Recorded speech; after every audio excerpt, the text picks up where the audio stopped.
You're torn with Dane Cook a little bit. Yeah, I have been, man. It's been pretty wild. What's up, man? Good to see you, bro. It's been a moment. Yeah. My name's Drew Dunn. I'm a comedian. I'm already destroying Ted Jones's world. So I'm glad to be invited in. Well, ultimately, you're a peacemaker, though, so we appreciate you coming in, dude. I try to be. Drew Dunn, former catcher for the Blue Jays, AA organization. Yeah, loosely. And current comedian. Yes, that's me. What's up, dude? How are you? What's going on? We can put those over I'm doing there. pretty good, man. Yeah? Just been busy, running around, doing the road, doing spots. Where have you been? Where have you been going? You've been on the road. I mean, you've been on the road since the last time you were here, like a year ago. So Yeah, it's what it feels like. Any new places or what? I mean, I had a nice run in September. I did like Phoenix, then went right to Vegas. Then did Austin, Texas for the first time. Then went out to Plano, and then came back. So I was like, have you been to every state? No, I think I have like half of them under my belt, maybe a little over half, okay. something like that. Yeah, I mean, there's some states that's like hard to go to. Yeah, especially like, since like, it really doesn't have comedy too. I feel like. Yeah, well, maybe every doesn't like North Dakota have a place. I think you could produce a show pretty much anywhere, right? Like an enormous brewery or something like that. Yeah, it's whether or not North Dakota like routes with where you're going, you know, and like it's easier when there's something already set up if you're not somebody who can like sell tickets. How was Vegas, dude? Because the last time you were there, you housed the buffet, right? Oh yeah, is that true? Yeah, that's right. I did the buffet by myself last time I was there. No, I've been to Vegas a few times since we last talked. And it's been fun. I got in with a couple clubs out there. So nice. Go out, do like a week of shows. It's one show a night. Recently I've been doing Brad Garrett's comedy club out there, which is great. It's in the MGM. They had a cyber attack though. Did you hear about all that? MGM had like this crazy cyber attack. I think I heard about it briefly. Explain it. So yeah, MGM. I don't know the full details of like what it was, but I think in layman's terms, basically it was like a ransom. So they were like holding all of their information and like like credit cards and IDs. That and just all their money and be like, hey, pay us this much, and then we'll let you like use your system. So like there was just sections of slot machines that were shut down. There was just like tables that you couldn't use. And then so and MGM is like 9 different resorts on the strip. The whole strip is only owned by it's like 3 companies. It's like Steve Wynn and then a couple other guys. Yeah, exactly. Yeah. That's wild. And everything's getting bigger in Vegas, it seems like. I mean, they're adding sports teams. That Sphere. Have you been out there since Sphere? Sphere? Yeah, the Sphere I could see right out my window. I didn't go to a concert or anything there, but I've seen the videos. It looks insane. I imagine that you could see the Sphere from almost anywhere in Las Vegas, right? Yeah, it's almost an eyesore. Like it looks so strange. Dude, like I was watching this golf video on YouTube, and like as the guys were teeing off, they had like a smiley face on the Sphere giving them like weird looks during the tee off. It's crazy, man. I mean, your boy James Dolan, owner of the Knicks, is killing it. Even though some people have not so nice things to say about him. Oh yeah. I think he's doing well. Yeah, I think it's nice to see. I think anybody who can open up a Sphere. Yeah, I mean, people are going to Vegas now with that being the main attraction that they're going for. I mean, to make something in Vegas that is like the destination now is pretty rare. Do you know really what it is? Is it like a viewing center? It's like it's like a concert. Aquarium. It's like a concert hall. Have you seen any of the videos of U2? But I haven't seen U2, but I've seen like the sky portrayed on the so they'll just ceiling. They'll do these like crazy HD things and it's just kind of this like super stadium seating, so it just like rises up and then there's just a stage at the bottom, so they're gonna do concerts out of there and speeches and probably laser Molly shows. Has anyone done? Well, I guess U2 did a performance. Yeah, I don't know if anybody else has. I think they're doing like a bit of a residency. It's it's good to see that they're still relevant, bro. Do you remember those iPods? Yeah, I mean the red and black ones. Those are like the first one with Bono's signature. Like, how is he so hooked? It's crazy. And then in the peace movement too, in like Africa, he was a big part for a while. I remember that. Yeah, he was just always going over there singing songs. And never bringing extra food with him. And it looks like he hasn't really aged. He's doing pretty solid. No, I can't tell if he hasn't aged or if it's just like anybody who puts a random tint on their glasses like that, like looks a little younger. You know, he reminds me of, speaking of a big Vegas guy, of Chris Angel a little bit. Yeah. Where the hell is he? He's probably still out there. Maybe he actually disappeared, you know. Fine, it's about time he did something like that. Guy. No, I think I do think he does shows in Vegas. Yeah, I mean, a guy like that can probably do shows whenever, wherever he wants. He doesn't have to. Yeah, he doesn't have to be in Vegas every night, or I can't pay rent. Yeah, he starts doing Zoom shows. Yeah. Dude, so now you're torn with Dane Cook a little bit. Yeah, I have been, man. It's been pretty wild. Really insane to hear. Yeah, dude.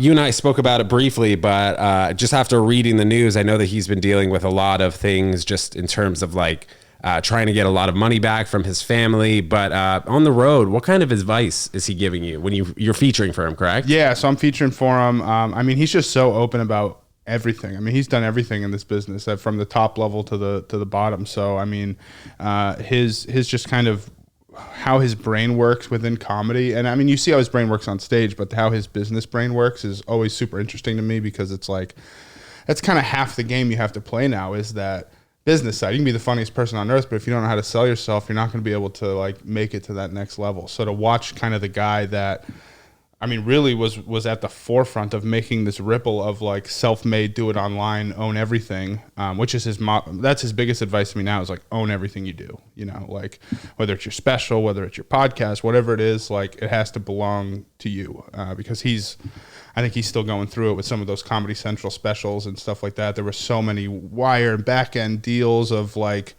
those contracts that he, like, if he posted his own stand up to like his social media page, he could be at risk of like a copyright strike, which is crazy. So it's like, yeah, because Comedy Central could take it down. Well, it's not even that. I think somebody bought those old specials from Comedy Central, and I think it's an individual or a corporation or whatever that owns all of those like masters of the original Comedy Central albums. Something like that. There's a bunch of weird like buying, selling. So to even get ownership from it is like impossible. It seems like it's in music too. Well, like somebody had Taylor Swift's masters, like Scooter Braun bought it or whatever. Yeah, right. And Cat Williams has been doing that, I think, for a little bit as well. Yeah, owning all of his own stuff. Which I just think that's important, man. I mean, especially in today's world, like. You don't really need anybody else other than yourself. Like, don't get me wrong, like building a team around you and using all of these platforms that people have built is essential to like grow whatever you're doing. But at the end of the day, if you're not making something yourself, then what the fuck are we doing here? 10 years ago, people really didn't have the opportunity to do things themselves, though. I mean, they did. They had the ability to make stuff themselves, not as easily, because you didn't have HD cameras and sound and all the stuff that you can buy. Like, just the ability to buy a set of lavalier mics now is so easy that it can be delivered to you tomorrow. Yeah. Where back then it was a multi-$1,000 investment, and you had to get all this other stuff, and someone knew how to use all the shit, 'cause you couldn't just look up a YouTube video on how to do it. So yeah, it's way more accessible now. You can do whatever the fuck you want. We're in like the baby stages of, especially being in comedy, figuring out building personal brands. You know, Dane Cook did it at a time when really nobody else was doing it. Yeah, it seemed like, and it's interesting to hear that he'll tell you that you got to own everything, man. Totally, man. It's new for us hearing that. Well, I think so. I mean, and I think for a long time I was even in that boat of like, I think as comics now we kind of build our careers. A lot of us do kind of with one foot in each pool. You have one foot in like I hope the industry likes me and maybe they'll give me a special or SNL, and then the other foot's in like I'm going to make it myself. I don't need anybody else. So I think as long as you're always building that one and using the platforms to complement whatever you're building, I think you're in good shape. But yeah, I mean, he was a guy that like, too, instead of like spending time going out at the bar drinking and hanging out with even other comics, he was going back and going on MySpace and fucking DMing everybody. Yeah, I heard that. And making everybody excited and making people feel like they know a celebrity. And I mean, that shit goes a long way, especially back then. I think now it's still effective today, but I think now there's just so many that interaction's so normal.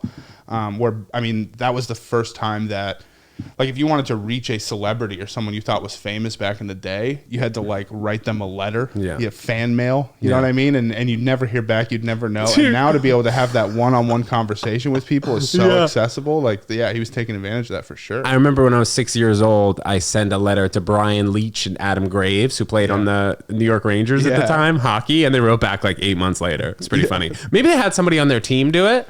But I appreciated it, dude. No, that's great. I mean, they really used to have to do that. They had to have like a person on their team that would like organize their fan mail. It's insane. That was a nice little time, though. Yeah, you know? I think like we don't have that celebrity anymore. The people that were famous are obviously still in that category, but to bust into that like I'm a celebrity category now is like, it feels like one person a decade does it. Like it's like Chris Pratt. It's different like, too. You think about a guy like Ryan Reynolds. You don't think of him as like an internet sensation, right? He's just like, he's different. Yeah, totally. Like. That's what I mean. To cross over, like I don't know if it's even possible to get Kevin Hart famous anymore as a comic.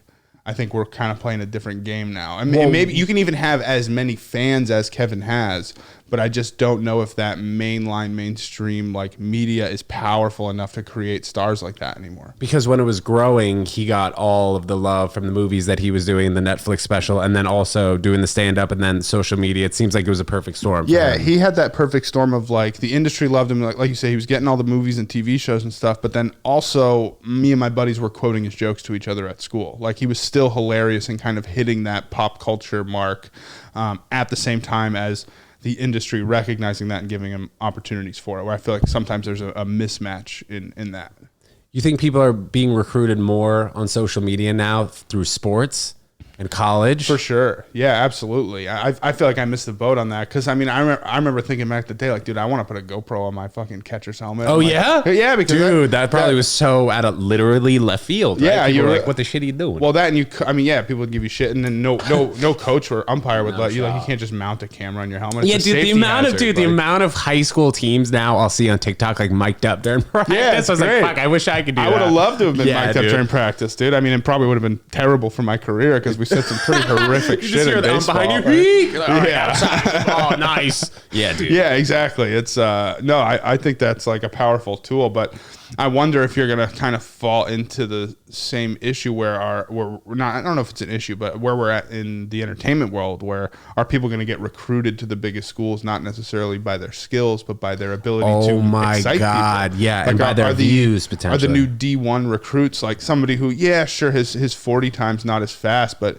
he's bringing 1 million eyes to our campus and to our team. That's like that new team. Yeah. What's it? The Savanah Bananas. The Savanah Bananas. For those of you who don't know what we're talking about, it's basically. It's a fun baseball team, but what league are they in? They made their summer own league. No, they made their own league. So it's like Harlem Globetrotters of baseball. Essentially, yeah. But I think the guy, rather than it being the Harlem Globetrotters, the big difference is that they're actually playing.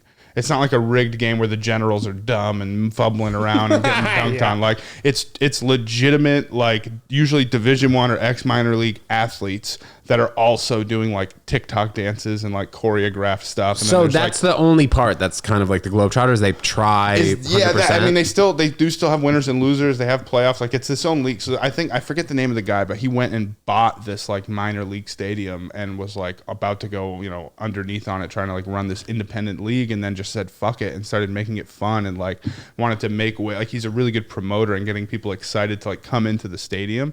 So he would just have these like little games and dances, and it goes viral on social media, and then they just keep adding. So then they change the rules. So like if you walk somebody, they can start running around all the bases, and everybody on the field has to touch the ball before they can stop running. So you can get like a home run on a walk. So it's like all these little things that they tweak to like make it really fun and exciting. If this was around when you were playing baseball thinking about comedy, would that have been something that you would have thought about? If it was out, yeah. Like it was tough because I stopped playing baseball because I got injured. So it was like if I left baseball healthy and just never made it to that next step, then I would like which if I didn't get injured probably would have happened anyway if I'm looking at it realistically. Yeah, dude, I definitely would have like reached out and been like, hey, I'd love to be a part, because even now I think about like, man, that'd be cool to like go do a summer down there and just kind of fuck around and play some baseball. And I wonder, do they get paid well? I don't think they get paid well, but I imagine they get paid a living wage. Right, they probably get paid more than their opponents. Yeah, I mean, even in like minor league contracts are like, I mean, bro, yeah, we were talking about. Tops. Yeah, we were talking like, about. It's not. It's like you can get crazy low numbers on that. Yeah. I watched this documentary, or I guess short film. I don't even know what to call it anymore. The mini-series documentary. What? I thought you went right to like YouTube short. Like I was watching this documentary. It was a 60-second video. It was a YouTube short. It was Mr. Beast. I was talking about R.A. Dickey. You remember him? Yeah, they were talking about his journey throughout the minors and how he was like molested as a kid. He wrote a book, and then all of a sudden he won the Cy Young Awards at like 37 years old, which is the oldest knuckleballer ever to throw. Throw knuckleball and then also win a Cy Young Award like that. But they were talking about how dramatic his career was because he really didn't start hitting his stride till he was like 34 years old, which is unheard of in baseball. Yeah, especially I mean, baseball I think is probably one of the, maybe golf too, is one of the few sports that if your body is healthy, you can there's something you can do to like fit into a team somewhere, and usually it's pitching. Where like, I mean, a 37-year-old's not walking on to the Jets. You know what I mean? Like it's not. This isn't the fucking Eagles. Whatever that Mark Wahlberg movie. Like that's the one they make a movie about. What that was shit that when it movie? happens, I remember you know? that. What was what was maybe a more gnarly injury you saw from somebody on your baseball team that wasn't a pitcher? You know, because you feel like pitchers probably get injured the most. Yeah, well, there was. I'll tell you one players. about a pitcher. It was my first scrimmage that we were doing when I was in college. At Southern New Hampshire University. No, this was actually at Westfield State. So I did a couple years at Westfield State, and then I transferred to Southern New Hampshire University. I was close. So this was at Westfield State. I did a. Where's that? In Westfield, Mass, like Western Massachusetts. It was a first inter-squad scrimmage game, so we were playing in between. I was catching the guy, and a line drive went right back at the pitcher, and he turned away, hit him right in the back of his head, and he just went down. We all ran up around him, and he couldn't move. He was paralyzed. Like he couldn't move anything from his shoulders. Was he unconscious? He was conscious. He goes, "Coach, I can't move. I can't move anything." Like, what the fuck? What the fuck? He was freaking out. And I mean, it was such a shock to the system that like slowly he started to be able to like move his fingers and like got feeling back in his hands. How hard was that hit back at the pitcher? Over 100, over right? 100 miles an hour. I mean, the guy was throwing probably close to 90, and then it came right back at the back of his head. Yeah. Is he okay now? Or? He was out for the season, but yeah, he's fine. Yeah. Concussion, and then I think he had it like chipped one of the vertebrae on his back or something like that. Thank God he just didn't die on the spot. That would have been a jam. It could have paralyzed him. Were you using metal bats or wood bats? At Westfield it was metal, and then when I transferred to Southern New Hampshire it was wood. What's the trade over? Why in some colleges I know that they were used to do metal bats and now they're doing wood. Some places, what's the trade-off? I mean, the trade-off of like using a metal bat is obviously they don't break, so it's a cost-effective thing. I mean, they're more expensive. Like you'll spend $200, $300, $400, $500 on a bat, but they'll last multiple years. And they've also over the years switched like certifications on bats as far as like what they have to reach to be able to be eligible to be used. They have what's called a BB Core certification that a metal bat has to get, and that's what the standard is across like high school, college, stuff like that. But before that, and those are more like wooden bats than ever before. They have a bigger sweet spot. But before that, I forget what it was. I think it was like BCA or something like that, or BCAA standard was like when I was growing up. That was the metal bats, and those were like the ba-doing, and those things would jump off the bat. Kids were like dying in Little League every year. It was insane. Yeah. What was another injury you saw though? Not from a pitcher. So I didn't see this one live, but when I was doing the bullpen catching for the Toronto Blue Jays, the New Hampshire Fisher Cats, I would go in and train with their actual catcher. That's at the an time. insane name. Yeah, the Fisher Cats. Yeah, that's a real animal. You know that? A Fisher Cat? Oh, it's not a play on words for the catfish? No, it's a Fisher. A Fisher Cat is a real animal. It's a predator. It's like it rapes. No, it's a predator. It's like an aggressive. I guess it's kind of, I don't know, like a honey badger, but a little bigger, but it's in the woods. We'll pop it up right here. What do you mean it's in the woods? It lives in the woods. So that's its habitat. But it sounds like a Fisher Cat? Fisher Cat. It's like a big rodent. It's like a big, like. Okay, it's not a water animal. No, it's not like it's not a water animal. Okay. No, yeah. It's like a cross between a cat and a bear almost. It's like a little piece of shit asshole. Okay. But it sounds like a baby or a woman like screaming at night. That's what you hear. You're like, ah! The Fisher Cat. And then someone goes out and helps it, and then it just and then that's it. Yeah.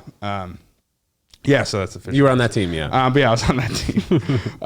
And I would go in and train with their catcher, and the guy's name was Brian Geralman. I think he's coaching or something in the league now, but this guy, he's one of the major reasons now that they don't have collisions at home plate anymore in the major leagues. Well, yeah, we talked about last time how one guy is just completely padded and then the other guy isn't. So he got hit. That was the guy. Go ahead. Yeah. So I mean, did I tell this story last time? But either way, he got crushed in AAA. So and he's coaching the majors now? I don't think he's coaching. I'm not even sure, but if he's still in the league, he's probably coaching in the minors somewhere. But he was a guy that like got called up to the majors a couple times, got called back down. Never kind of got timed up right. Was super helpful to me in my career. And yeah, man, I mean, it was like a bang play to play. You can look up the video. It's fucking, if you look at Brian Geralman collision at home plate, he just turns and the guy just crushes him like shoulder to the side of his head and knocks him out, ruins his career. And then that kind of started the chain link effect of stopping collisions at home plate across the board in professional baseball. For reference, pop it up right here. Play is, he barrels over the catcher. The ball got away. Oh my gosh. Yeah, dude. Yeah. He gets wrecked at home plate. Yeah. Was that he couldn't play after that? I think he was injured for like a full year after that, and then, but when he came back, it was kind of too late. He was getting a little older. What's the rule? He wasn't. Now I think the catcher can't be in the path of the plate until you have possession of the ball, and then if the runner doesn't slide within a certain amount of that possession of the ball, then you're out or something like that. Even having possession of the ball, I think, changes the whole ball game. Oh yeah, if you're waiting for the ball for center field and you just have no idea you're about to get clotheslined. Which I think that was still the rule back in the day, was that you had to have possession of the ball to block the plate, but and that's why if you blocked the plate and you didn't, you could get run over. Right. Which I played in the summer league, which you could get run over in once, and it's not that fun. Like, it's like one of those things you think it's cool, and then you get hit once, and you're like, I don't need to get a concussion on a Sunday. Have you been playing baseball at all recently? I know you were playing in some leagues. No, I play like one game a year for like a men's league up in New Hampshire. When it lines up that I'm like there on a Sunday during the spring, and they happen to be playing at home, then I'll hop in and play. But it's been like one game a year pretty much. Do you think playing baseball your whole life helped your stand-up comedy career at all? I think so. Yeah, man. I think that like any sport makes you learn how to suck at something and get better at it. And I think that's all kind of stand-up is over and over again, whether it's like you look at the scope of your career, but then you also look at like the scope of the life of a joke, where it's going to start off sucking, or at least a version of sucking, and then get better and better as you improve it. So I think having the discipline and the ability to like analyze yourself and be honest with yourself is a huge skill that any sport I think really allows you to do, but baseball for sure, because you're gonna fail most of the time in baseball. Like statistically, you're gonna strike out. You're not gonna hit the ball more often than you don't hit the ball.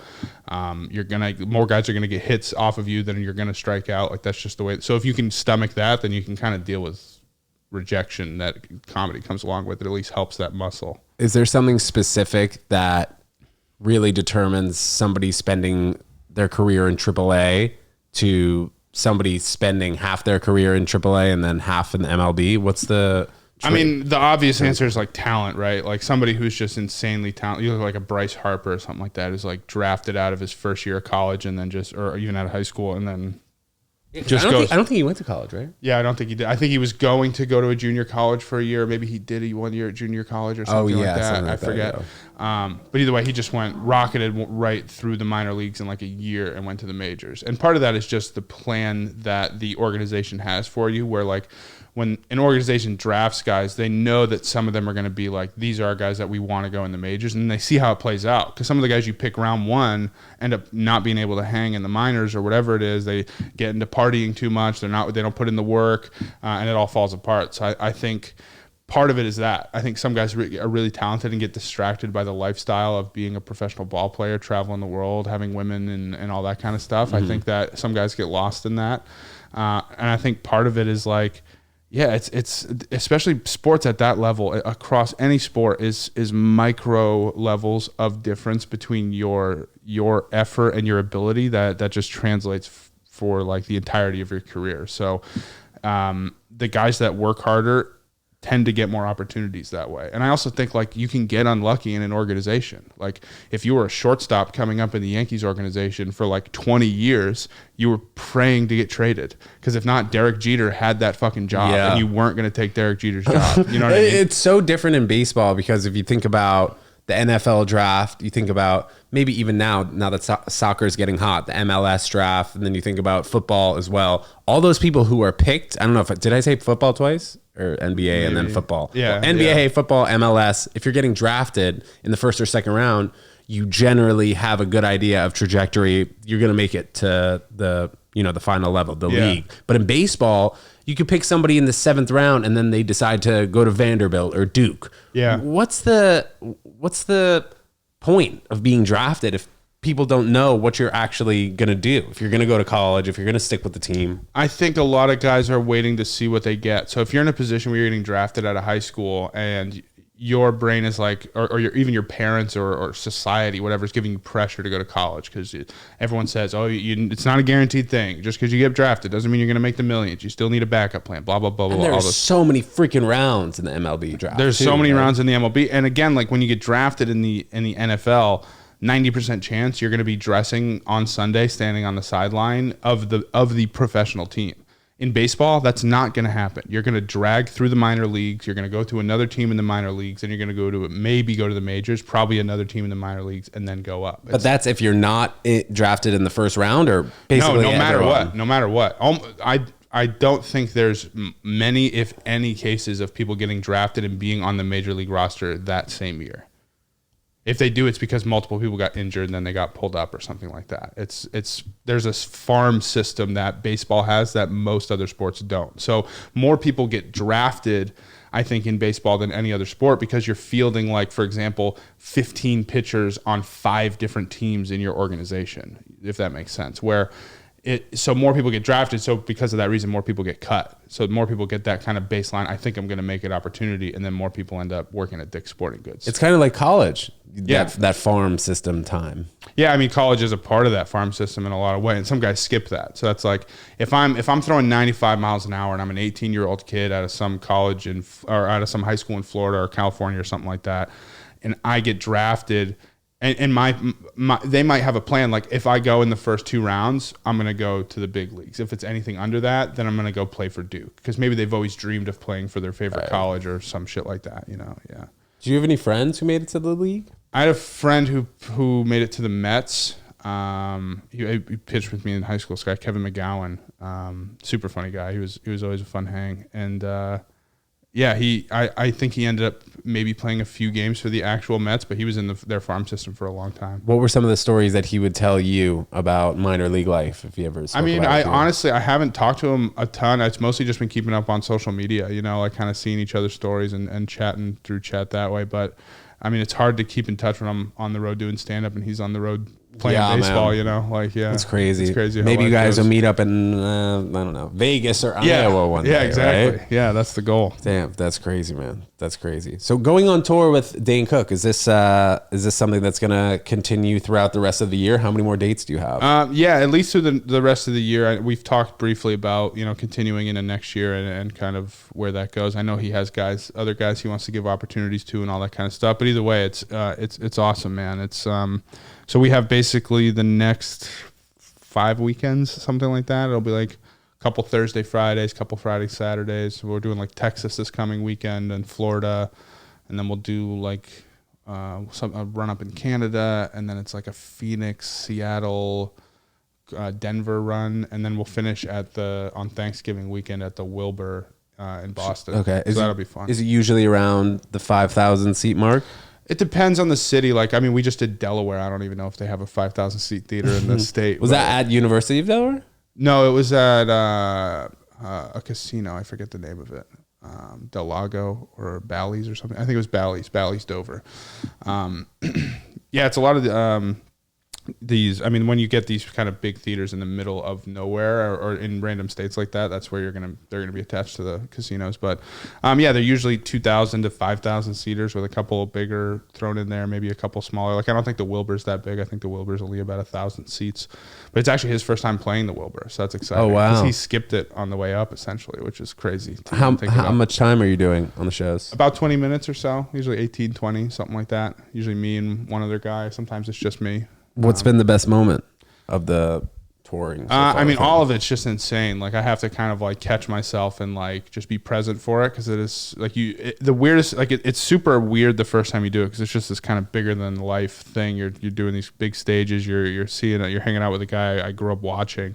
It's weirder now to have it feel like it's getting normal. Like, I'm comfortable with it. I kind of know how it goes. I know what to expect. I know what to do on stage and stuff like that. But I would say the best moment so far was the Mohegan Sun Arena. It was, like just shy of 8,000 people, I think. Where's that? Phoenix? In Connecticut. Okay.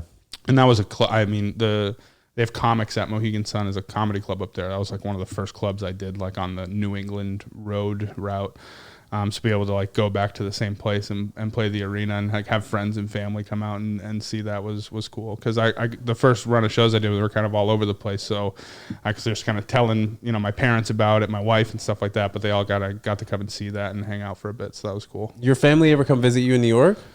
Not really. I mean, especially post-COVID, I have a brother with like a lot of autoimmune issues, so they kind of New York's not exactly the best place to be if you're seeking health. Well, I guess it depends what kind of health you're seeking. Yeah, that's true. That's true.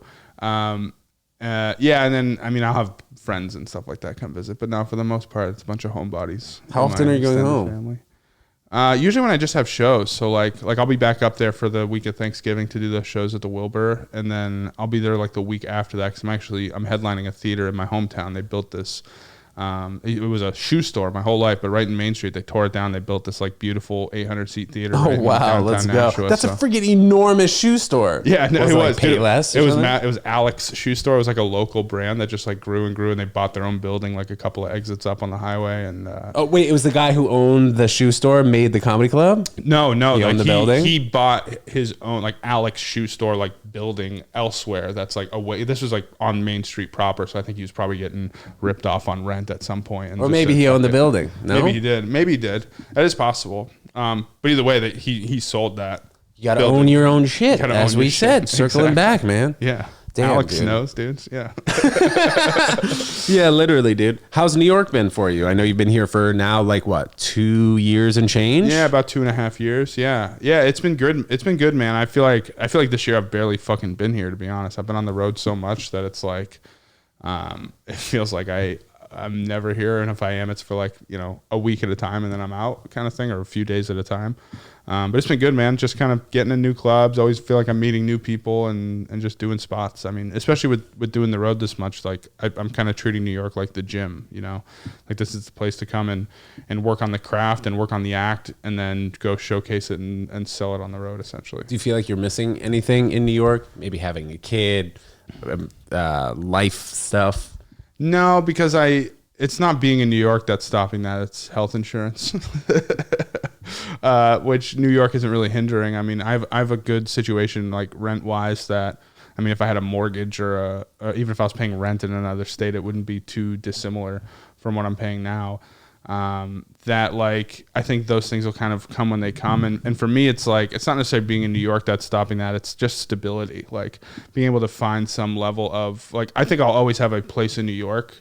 I'd eventually love to have a house that's not in the state of New York, you know what I mean? That's like elsewhere that I can then use New York as a tool. That's kind of always been my plan, is like be here, meet people, and then be able to do the road from wherever I want and come and visit New York, multiple times. So you're saying be somewhere 6 months out of the year so you pay taxes there, like at Texas, Tennessee? Yeah, technically Florida. 6 months out of the year, sure. Yeah, I'm there. I mean, I'm not anywhere 6 months out of the year now. No, but I mean, you said buying a house somewhere outside of New York. Is that in a Florida, Texas, or Nashville? One of those tax-friendly states. Dude, yeah. No sales tax in Denver. I mean, Denver, in Delaware. Do you experience that? New Hampshire either, where I was growing up, yeah, no sales tax. Nice. So you get the bacon, egg, and cheese, and it's really $4.50. It's really the vegan bacon, egg, and cheese. No, because there actually is still a meal tax. So on prepare. So if you go to the grocery store and buy like eggs, there's no tax.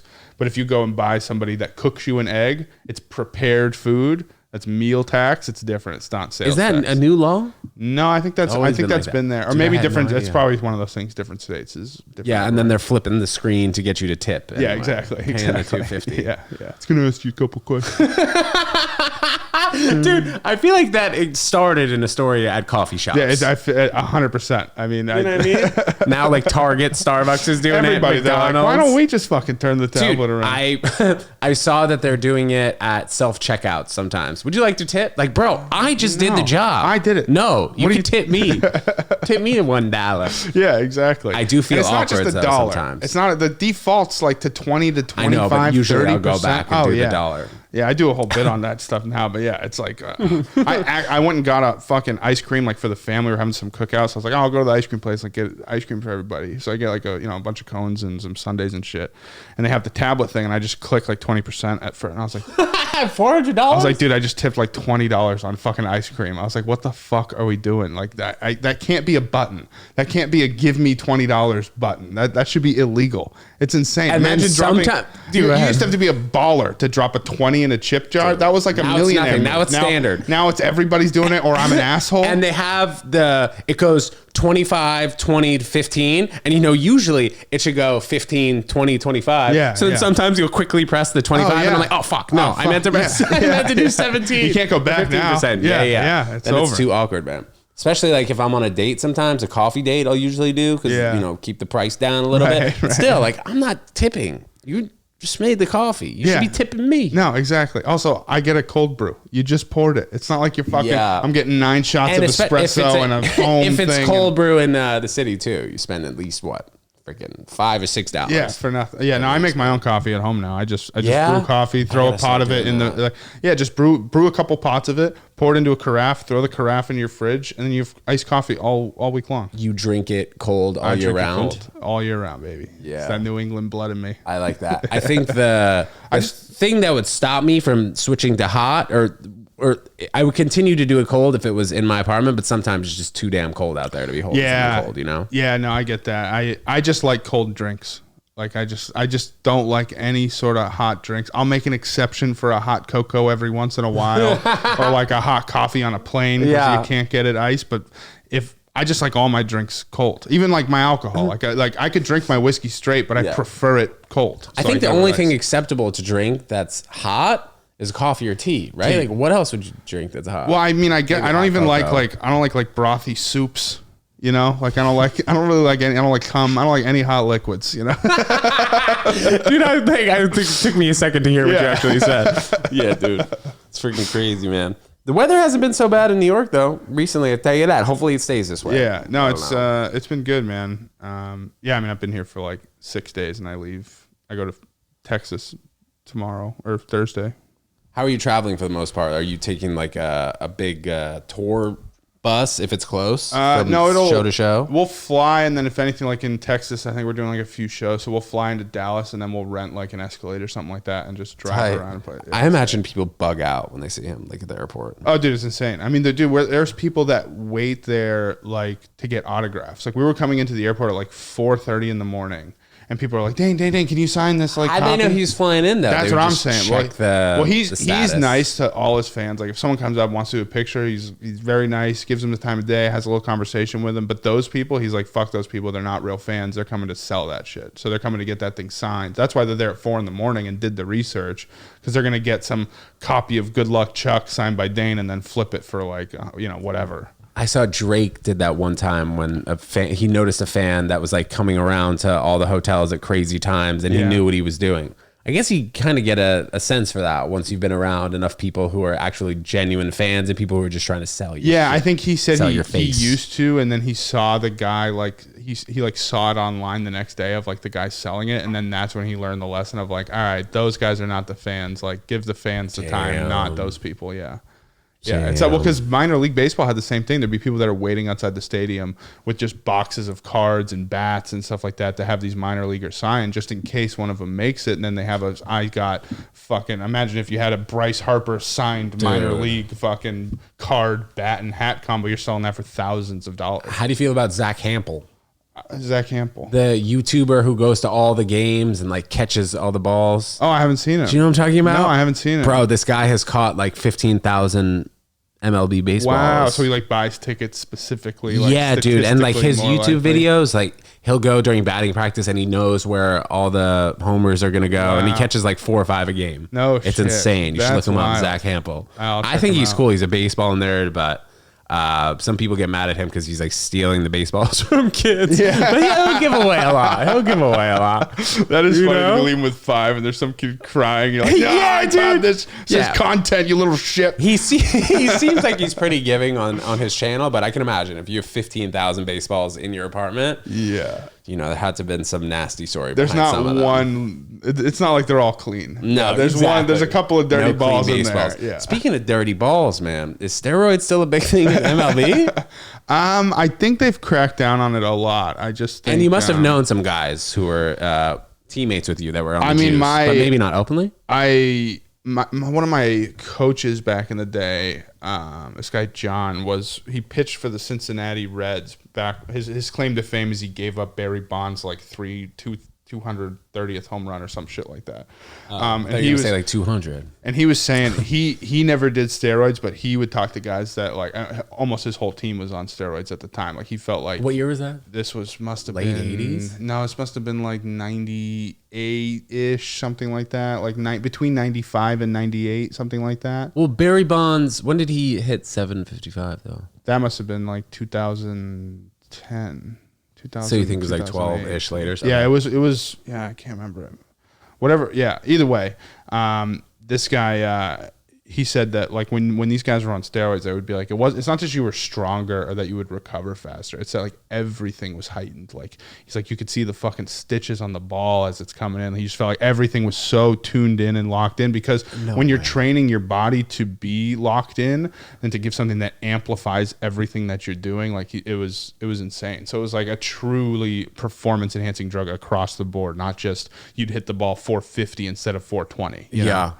Maybe more so in baseball. That's why it was probably so rampant, and a lot of people were doing it. Yeah, it's the hardest sport in the world. I mean, wouldn't you want to make the hardest sport in the world a little easier? Even if you make it 10% easier, that means you're hitting 400 instead of 300. Right? Like, you know what I mean? Like that's insane. Yeah, that's good in baseball. Insane. Yeah. Fernando Tatis Jr. I saw he got suspended for, well, I guess half the season. He was one of the last guys I think that I saw.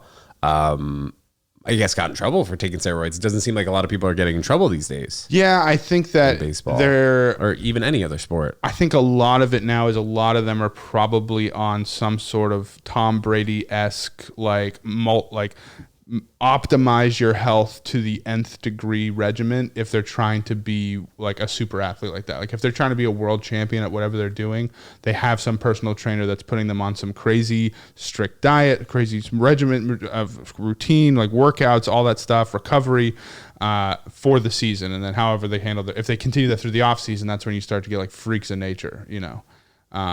Yeah, I'd imagine that because everybody's health is so regimented now that they're optimizing everything to the rules, almost like they're fucking cars in a race. Like they're tweaking everything so the aerodynamics is perfect. Like they're doing that to their health. Yeah, it's not What is it? Dwight Gooden and Darryl Strawberry doing blow? No, it's not like let's chug a beer before batting practice. Yeah. Like those days don't exist. I mean, and if they do, like those guys, I don't think last very long in the league. Sports were so simple back then. You know, even tennis. You look at guys like John McEnroe who said he didn't lift a weight his entire career. Well, they were fun, man. And I mean, like that's kind of, I might have talked about this last time, but that's kind of what made me start to fall out of love with baseball. Because I loved baseball. Like I would wake up every day trying to play in some way, play catch with my brothers or wiffle ball or something. Like I was obsessed with it.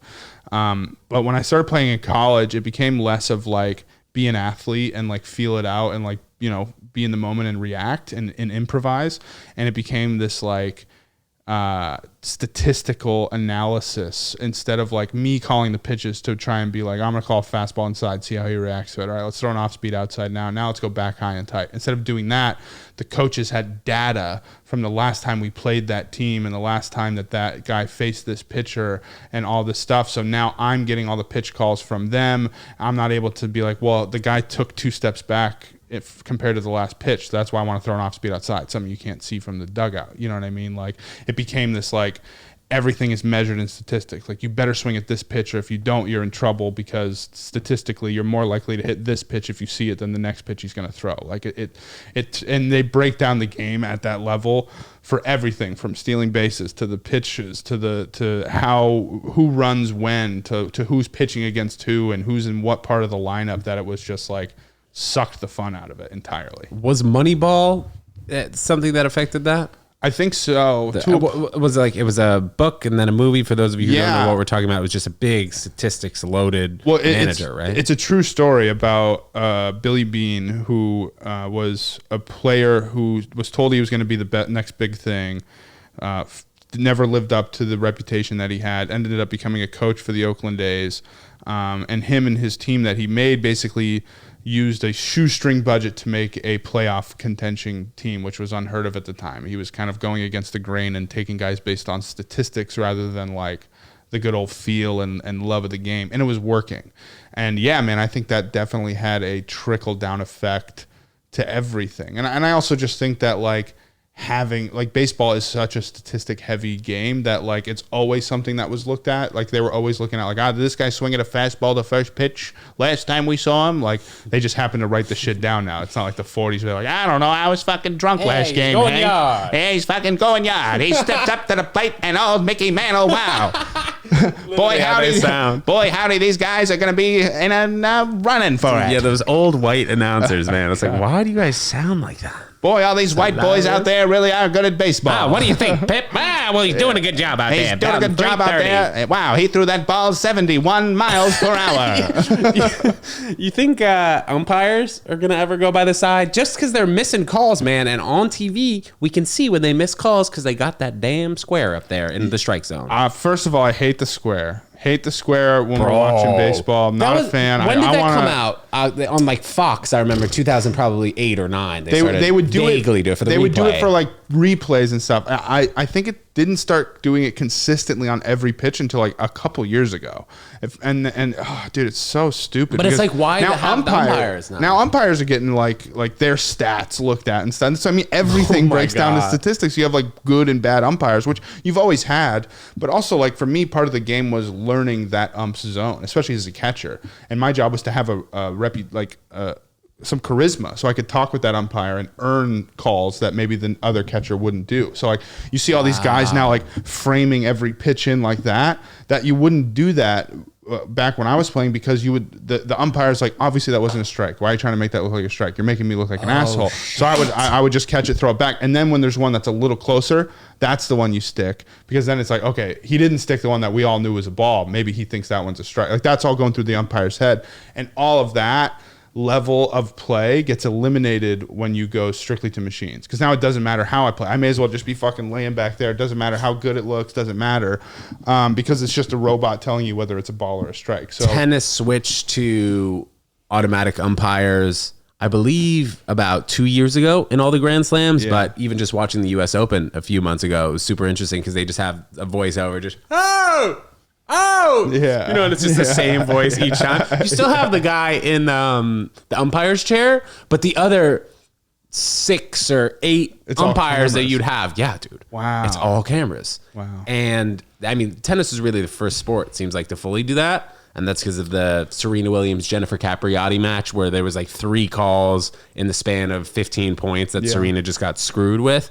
But I wonder what's going to be the next sport to start using fully automated camera systems. Yeah, I think I don't know. I mean, football is the one that needs it the most because there's just so many calls. Hockey, you don't really need something like that. But how would football be affected? You mean like the offsides, the holdings, and well, I guess instead of reviewing every single time there's a scoring chance, it would just be automatically determined by camera sensors. Everybody on the field can see the line, the first down line. Exactly. Yeah, stuff like that too. I mean, as far as like your question of do umpires ever go away in baseball, I don't want them to. I think it's an essential part of the sport as far as like the human factor. I think the war is over. I think they're gonna go. I think they're gonna go because they're already speeding up baseball. They want to speed up baseball. Takes time to check with like the first base guy if you swung. Well, that, and I would rather them go 100% electronic on balls and strikes and any call. I mean, baseball is one of the few sports where you could really automate the entire thing if you really wanted to.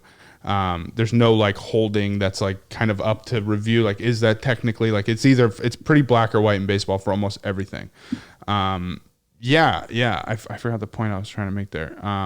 You don't want to see umpires go, but you said it's going to happen. Yeah, it is. It is going to happen. I just that wasn't your point. They're trying to. No. I lost my point. No, you've pointed me in the right direction. Freaking automated umpires. Freaking game is shortened. Is shortening the game. I would rather see them go fully automated than like challenging balls and strikes. Because once we get to that point where they're like, that's so dumb. Because they were doing that in the Little League World Series, which is how they start. That's how like they tested out the test replay on the guinea pigs. Well, that's what they did with the replay system in the first place. Was they did it in the Little League World Series first, then it goes into the minor leagues, and then it goes into the big leagues, kind of thing. And they were doing that where they would be like, "Oh, we're going to challenge that ball strike," and they would go, and it was quick. But it was still, I'd rather then get rid of the guy. If we're going to challenge him even 4 times a game to be like, that was a ball, and then, okay, it was a ball, then we don't need him. But if we're just going to play baseball, then let's just play baseball and have reviews for outs and shit like that. I don't see any of the red flags on the sidelines of football games anymore. Not as often. Yeah. I mean, is that because like if they think that it's a questionable call, they'll just go up to the booth right away? For the most part, I think that there's more automated challenges now, especially because they do it on every scoring opportunity or every like time they think someone scored, they review it. That's mostly where those challenges would come in. But you still see them, a couple times a game kind of thing. But I think that's the point, is they don't want you to have to choose. They want it to just be quick and automated and better. I went to a Mets game over the summer, and it was the first time I had been to a game probably in like 3 or 4 years. And I noticed it was quicker, but even still, man, for being a baseball fan, it's a little long. I will say, going from 4 hours to 3.5, it's still a little long. I agree. Well, here's my problem with the length of the game is when you watch it, it's fucking long. But when you're playing the game, and for me, like when I loved playing the game, I would have played 100 innings. I didn't want the game to end, so I see why the game is 9 innings long. Because the guys that made the game wanted to keep playing the game. So it's like, we can't stop at 6. We got to keep going. And when you're younger, that's what you do. You play 6-inning games when you're in Little League. Then when you're in high school, you play 7 innings. And then when you're in college, you eventually play 9. And then the doubleheaders are 7, which I think could be the solution to baseball. Playing 7? Is you play 7-inning games. Even if you do double headers, you do something. I think you do 7-inning games, and I think the playoffs are 9 innings. I think all sports can be shortened slightly. And I don't want to say that, or I don't want to sound like I'm saying that because all of our attention spans are really becoming dust bites. It's just because these games are really taxing on the people who are playing them, especially at a professional level. For people to play, for baseball players to be playing literally every other day and then maybe even more in the playoffs. And then these tennis players, some of these guys are on court for 5 hours and then they have to go back out 30 hours later and play 5 hours again. Right. It's taxing. Totally. I mean, I think baseball was just like, it was like 5 out of every 7 days that the big leaguers were playing, dude. It was insane. I mean, and now I don't think that the demand is there for baseball. Obviously, baseball is still one of the biggest sports in the country, but the demand is nowhere near what it was when I was a kid growing up. I agree, man. It's pretty sad to see some of these empty stadiums on like a Saturday, 4 p.m. Well, I think part of that is because of that. It's like, it's accessibility. Like people watch every single NFL game, whether it's their team or not. Some of these, nobody's doing that for any other sport other than baseball. So baseball needs to kind of learn. The other thing I think baseball could do, I thought about this recently, was like, I mean, I started getting more into like the Premier League and European soccer and kind of how their stuff works, especially with watching the Welcome to Wrexham. Did you see any of that? Where like Ryan Reynolds and the other guy. It's Always Sunny. Yeah, what's the fuck is his name? What the fuck is his name? Rob McElhenney. Nice, yeah. Nice. Yeah, that made me, I was like, man, I wonder if baseball would benefit from a multi-league, instead of like take all these minor leaguers and structure it so that there's a clear path. Not only that, like the big leaguers are in the big leagues and that these are the farm systems, but what if your team can go to the big leagues? What if the Las Vegas minor league team gets so good that they can go to the big leagues? You know what I mean? That sounds bad for business, especially being the owner of $1 billion team, you know? It does, but now you can own multiple teams, or you can, but being relegated to another league is just more motivation. Like you see people get really passionate about their city and their teams because they think like winning and losing means something over the season. Like you don't want your team to come in last place. Like right now, the Red Sox would benefit from coming in last place because you get better draft picks. Where instead of becoming in last place, now you get relegated to another league. And yeah, sure, you're big for your britches, and maybe you come up again next year. But I just think it adds a little bit more excitement. People would not want to lose. Even if you make it so like you have it's still the majors and all the farm teams. You just take the big leagues and split it into thirds, and you have 3 tiers of A, B, and C teams, you know, and you're a C team, big league team, and then you want to work your way up to the A leagues where you're playing against the Phillies and the Diamondbacks and shit. I think like if there would be TV contracts that would offer that to those teams, then we'd start to move the money. And when are sports going to figure it out with the fucking everything else with streaming is so seamless, and it feels like if I want to watch every hockey game or every football game, there's like 9 different apps and half of them don't work, and I gotta have YouTube and Hulu, and then I gotta have this and that. You can't just have like the NFL app that gets you everything, it feels like. Even before the apps, I remember you couldn't watch Yankees baseball unless you were watching the Yes Network. Yeah, and that's the same thing up in New England. It's the NESN Network. Oh, NESN, yeah, I remember that too. You can only watch the Red Sox, and then it depends where you were. You had to have DirecTV probably to watch it. You used to be able to only watch the Bruins on the Versus Network, which is like most most states didn't even have it. I think that they're so tied in with these networks that have been around for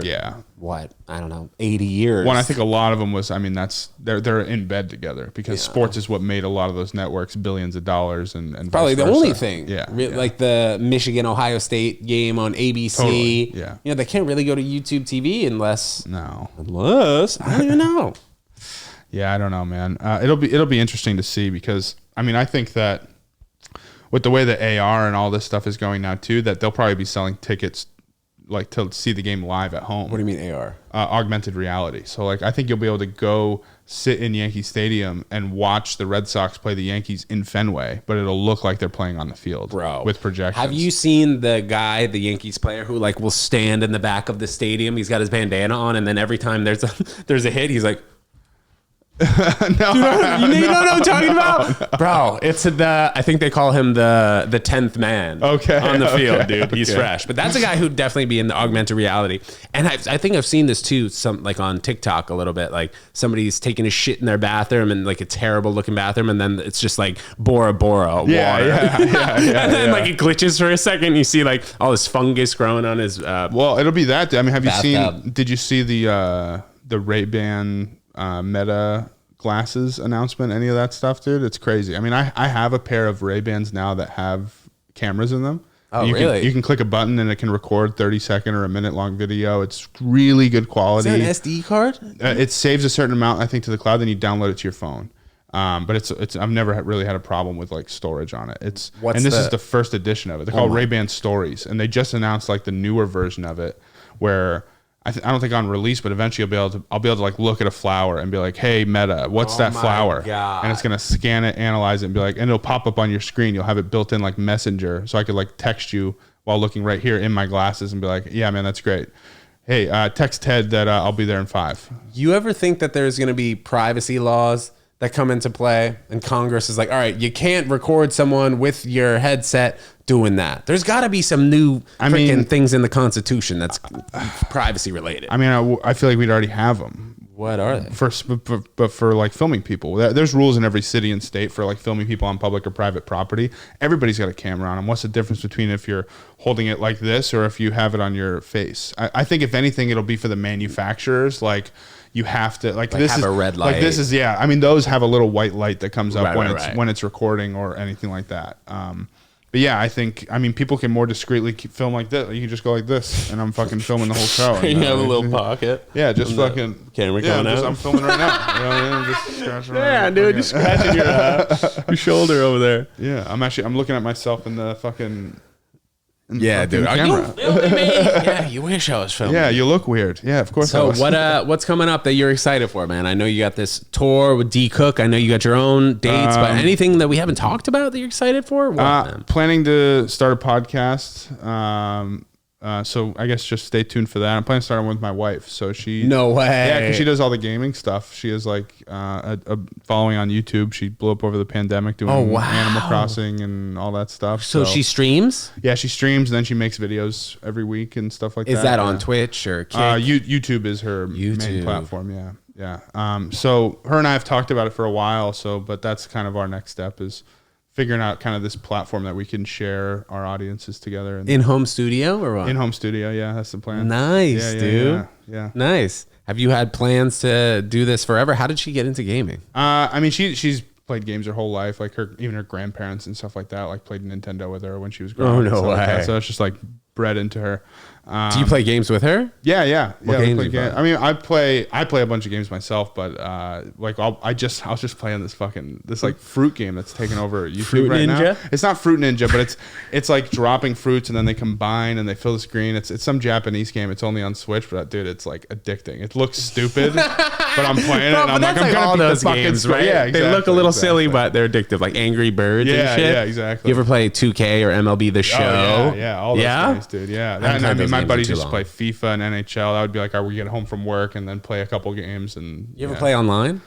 Not. I mean, I'll play like shooters and stuff online and like racing games online, but not as much of the sports game. I get my fucking ass kicked. With a headset or? Oh yeah, I talk shit, dude. Let's go. Yeah, that's my favorite thing. I feel like that's where I got my chops doing like crowd work. Was like shitting on kids in Call of Duty lobbies when I was in high school. Yeah. Do you need to be 18 in order to hear shit talking from you? Like, how do they deal with that? I mean, I'm not. But if you were to. Well, because for me, I was like, I'm talking shit to children. You know what I mean? I don't give a fuck. I don't give a fuck what their age is. I'm not asking for consent. I don't give a shit. Yeah, they shouldn't be playing. Yeah, if you don't want to hear me tell you kitchen. why you're wrong or why you're stupid, then what are you playing with me for? And I'm usually playful. I don't care if we win or lose.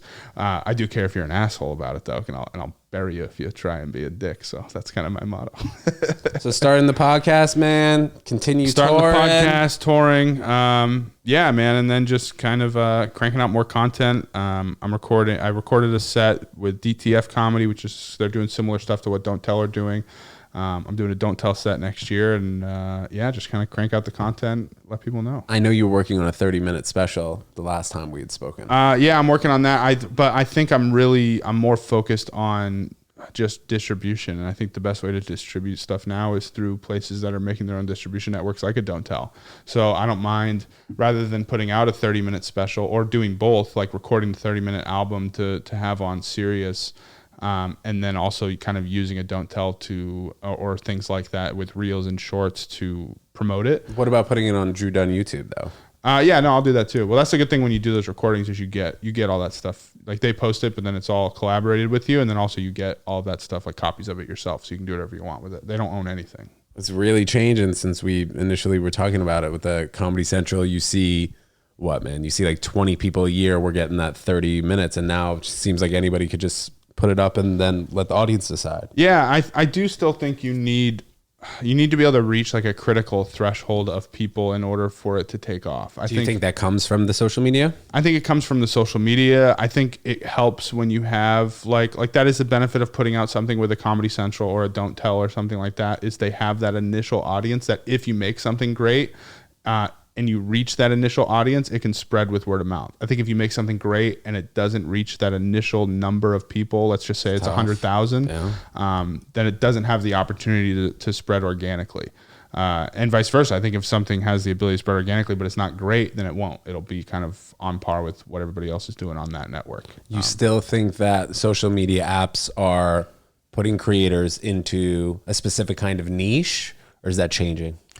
I think when you're making content, you're kind of finding your niche as you do it, the same way you're finding your voice on stage as you're doing stand-up. I think you're figuring out who you're making content for, which really should be yourself, but who enjoys your content, the more you make it. I think that the biggest thing with these social media networks is like, you need to reveal yourself to the world in the way that you want to be seen, to like in a more permanent sense. So like if you are the person who goes viral for roller skating in a tutu, you got to do that. You better be ready to be that guy, because if you try and show those people your stand-up clips after you went viral for being the rollerblading tutu guy, they're not gonna like it. They're not gonna care. That's so different though from, we talk about like 10 years ago, people being in a movie, or you see Adam Sandler playing that silly role. Yeah, he can go and star in Click the next year, and then now he's the soft-spoken actor and we like him for this, but we also like him for the tutu wearing, where it's like, if you put up that tutu wearing in rollerblades on IG, that's what IG is going to expect from you. But how Adam Sandler revealed himself to the public was as a stand-up comic, and really as a comedic actor. So when you are a comedic actor, when you, which is hard to reveal yourself to the world as, it's hard to earn public recognition as a stand-up. It's hard to earn public recognition as a comedic actor. It's really easy to earn it as the tutu fucking rollerblade guy who makes pizzas or whatever the fuck, you know what I mean? So the long road is the long-term success. Like the long road is become famous or known as a stand-up comic or as a comedic actor or whatever it is that you want to be known as, and then all of those opportunities will come with it. If you're known for being a comic, people will listen to your podcast, people will go see your movie, people will watch your sketches, they'll watch the cartoons you make, whatever it is. They'll give you a time of day because they know your funny baseline, and that's the stuff you make. You're known as Drew Dunn, who does this and this and this. If you're the guy who makes fucking sketches and now you try and do stand-up, it is much more of an uphill battle than the other way around.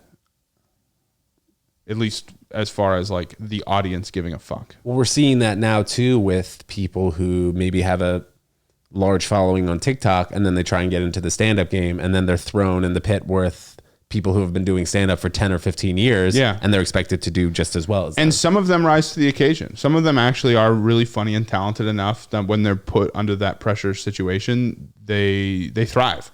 And then other people, they suffer and they fall apart. It's the baby stages of that, man.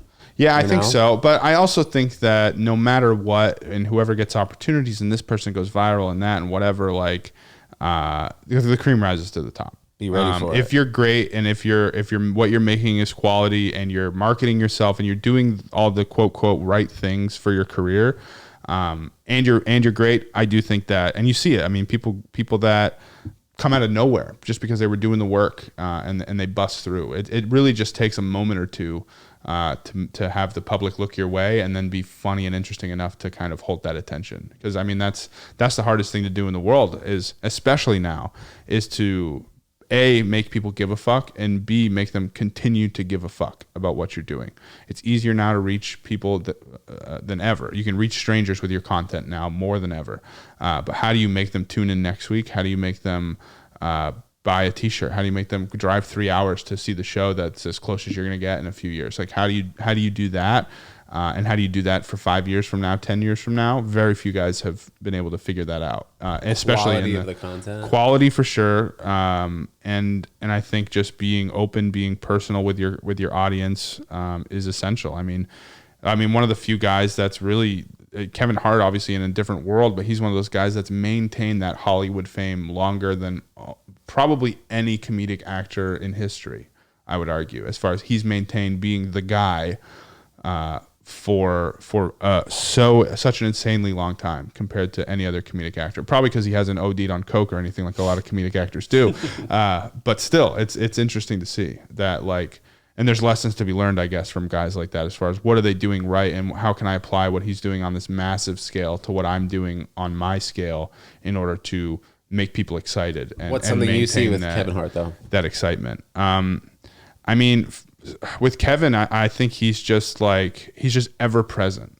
It's almost annoying, like how present he is. Like he's just everywhere all the time.